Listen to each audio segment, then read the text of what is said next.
আবারও বকবক করতে আসলাম। আমি এখানে বসে আছি ঠিকই, একটা ভিডিও বানানোর উদ্দেশ্যে বসছি, কিন্তু আমার চারপাশে যে পরিমাণ নয়েজ, আমার বকবক কতটা আপনি শুনতে পারবেন সেটা বেশ একটা চিন্তার বিষয়, ভাবনার বিষয়। যাই হোক, আমি চেষ্টা করি যদি আপনি শুনতে পান। আসলে এই ভিডিওটা ভিডিও না, বলতে পারেন যে আমি আপনাদের সঙ্গে ঝগড়া করতে আসলাম। কেন ঝগড়া একটু খুলে বলি। আসলে এই গত 2-1 দিন আগে বোধহয় আমার আসলে ভিডিওগুলো মূলত আমি বানাই আমার ইউটিউব চ্যানেলের জন্য, ফাঁকে ফাঁকে যেহেতু বানাচ্ছি ফেসবুকেও এগুলো আপলোড করি। তো যেই ভিডিওটার কথা বলছি সেটার শিরোনাম ছিল আল্লাহর সৈনিক কথাটি অত্যন্ত আপত্তিকর। এই শিরোনামে একটা ভিডিও আমি গত 2-1 দিন আগে বোধহয় পোস্ট করেছি। তো আমার ভিডিও আসলে ভিউ হয় না, একদম হয় না। বকবক করি, সময় পাস হয়, নিজে যতটুক অর্জন করি নিজের জন্য, তো সেটুকু আবার আরেকজনকে দেওয়ার চেষ্টা করি।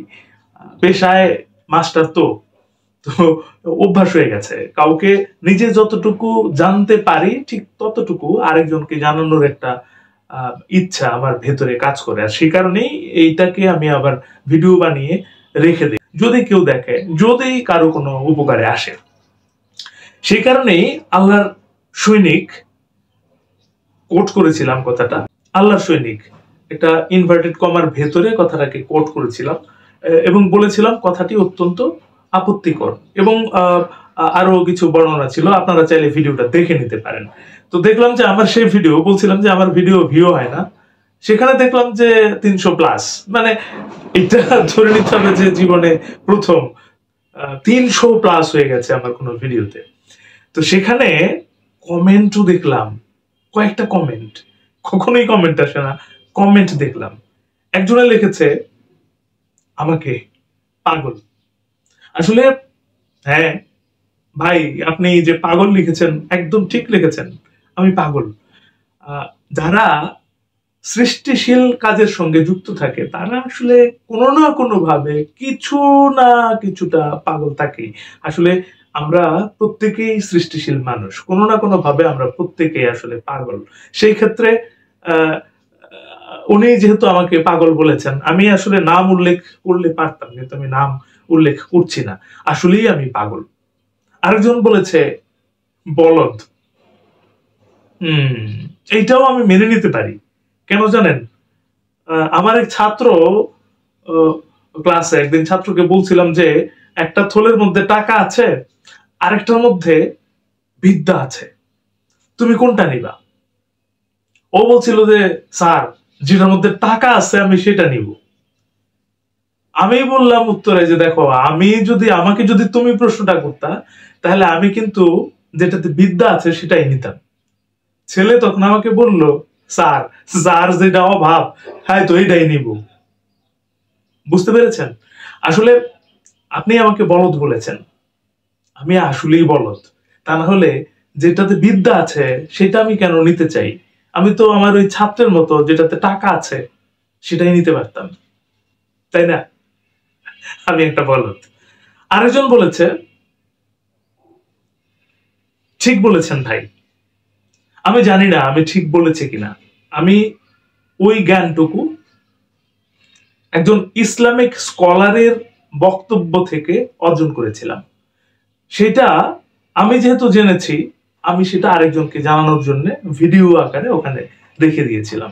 তো উনি বলেছেন ঠিক বলেছেন, যেহেতু ইসলামিক স্কলারের বক্তব্য ছিল এটা, আমি তার কাছ থেকে শুনে বুঝে তারপরে ভিডিও আকারে ওখানে দিয়েছিলাম, এবং ওই স্কলারের পারমিশন নিয়ে। আমি বারবার স্কলার শব্দটা বলছি, নাম বলছি না, বারণ আছে যে কারণে নামটা বলছি না। তিনি বাংলাদেশের একজন বিখ্যাত, নট অনলি বাংলাদেশ, সারা পৃথিবীতে তিনি বিখ্যাত একজন ইসলামিক স্কলার, এবং তিনি বাঙালি মুসলিম।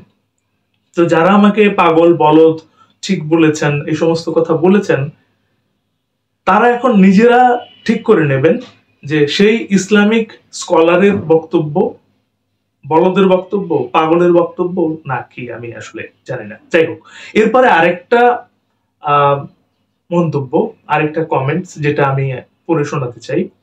এবং তিনি এখানে যেগুলো লিখেছেন একটার বানান শুদ্ধ নয়। বলেছি না মাস্টারি করি, সব জায়গায় মাস্টারি ফলাতে চাই আর কি।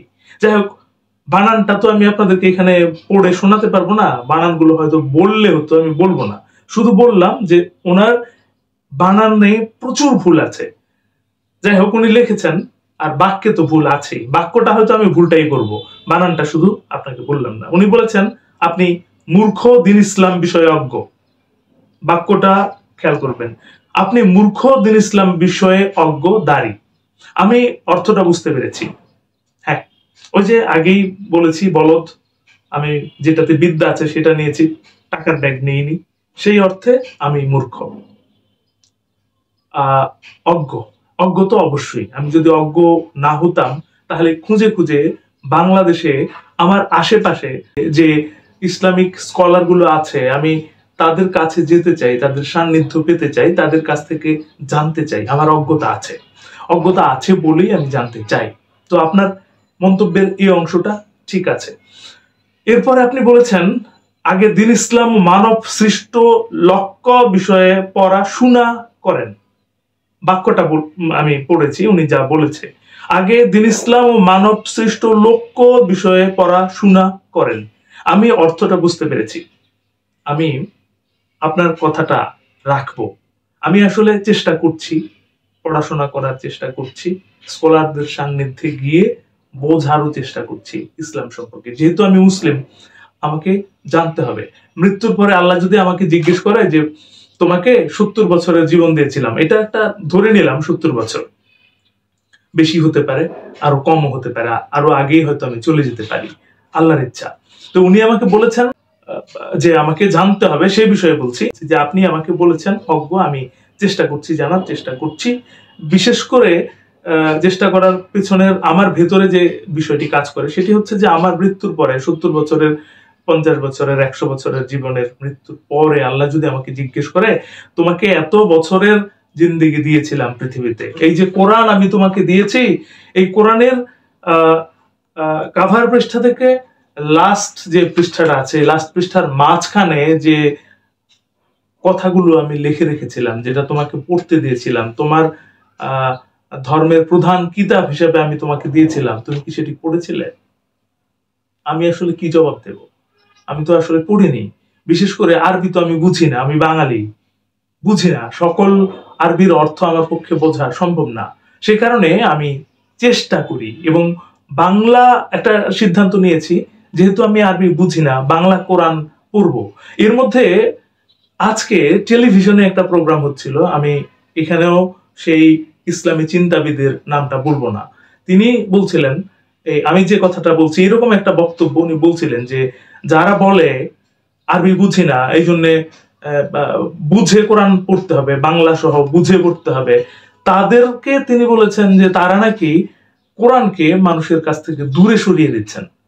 ওনার ওই বক্তব্য আমি নিতে পারিনি। আর নিতে পারিনি কেন সেটা নিশ্চয়ই আপনি জ্ঞানী ব্যক্তি, আপনি নিশ্চয়ই বুঝতে পেরেছেন। আসলে আমি নিজে তো আসলে আরবির অর্থ বুঝি না, এখন কোরআনটা আমি সুর করে পড়ছি শুধু।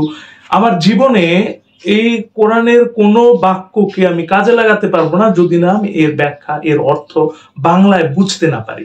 সেই কারণে আমি আজকে থেকে একটা সিদ্ধান্ত নিয়েছি যে আমি এখন থেকে নিয়মিত কোরআনের বাংলা অর্থটা পড়ব এবং সেটা বোঝার চেষ্টা করব। আর সুযোগ পেলে আমি যেটুকু বুঝতে পারি বা পড়ি, যেটুকু বাংলা অর্থ আমি পড়ি, সেইটা আমি ভিডিও তৈরি করে আমার ইউটিউব চ্যানেলে রেখে দেব, যদি এই বাংলাটা অন্য কারো কোনো উপকারে আসে।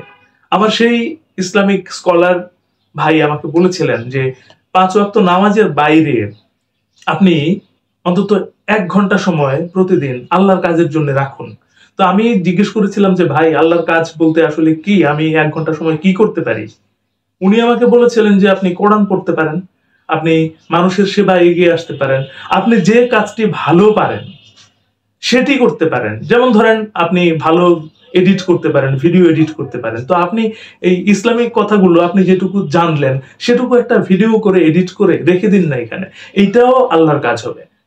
তো আমি আসলে সেই কারণেই এই সিদ্ধান্ত নিয়েছি যে এখন থেকে যেহেতু আমি বাংলা কোরআনটা পড়ার চেষ্টা করছি, মানে বাংলা অর্থ বোঝার চেষ্টা করছি, তো আমি যেটুকু বুঝবো, যেটুকু পড়বো সেটুকু আমি ভিডিও আকারে আমার এই ইউটিউব চ্যানেলে রেখে দেব। যদি এই যে ব্যক্তিরা আমাকে বলদ বলেছে, পাগল বলেছে, ঠিক বলেছেন বলেছে, এবং আমি আপনি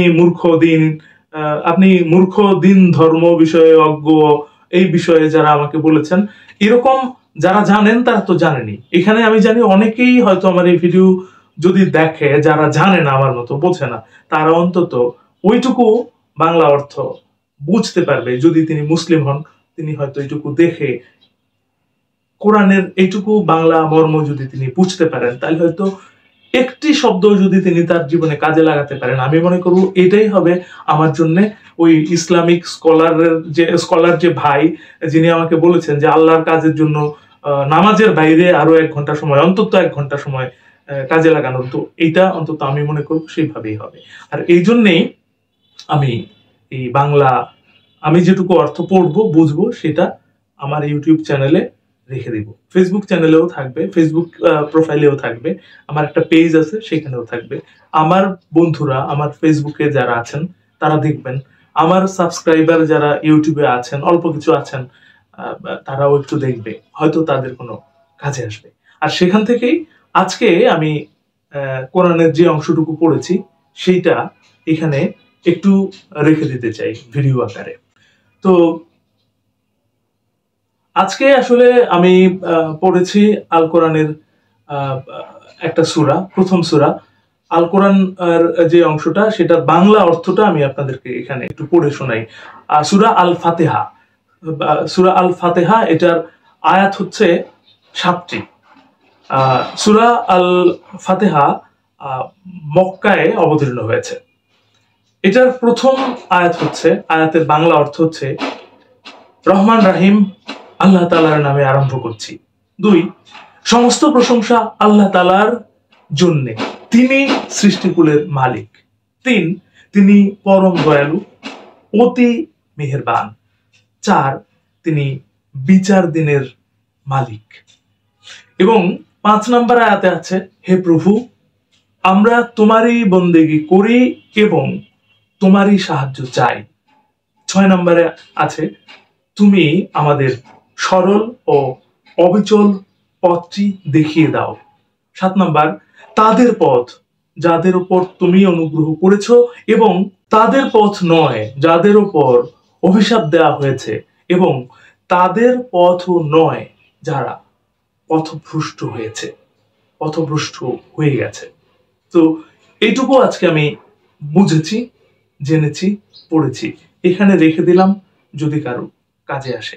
ভিডিও শুরুতে বলেছিলাম বকবক, আসলেই বকবক। আমি যেহেতু ইসলাম বিষয়ে অজ্ঞ, তো আমি জানার চেষ্টা করছি, বকবক করছি, একটু রেখে দিচ্ছি। আর আরেকটা কথাও বলেছিলাম, আমার চারপাশে প্রচুর নয়েজ হচ্ছে, আমার কথা আপনি কতটা বুঝতে পেরেছেন বা শুনতে পেরেছেন আমি জানি না। যদি কিছুটা কাজে লাগে, একটু শুনতে পেরে থাকেন, তাহলে আমার সার্থকতা। শেষ করব আমার এই বকবকানি। শেষ করার আগে প্রতিবারের মতো আবারও একটা কথা মনে করিয়ে দিতে চাই, সেটি হচ্ছে এই পৃথিবী তাকেই সম্মান দেয় যে ইউনিক কিছু করতে পারে। ইউনিক কিছু করুন, ভালো শুনুন, ভালো থাকুন। ধন্যবাদ।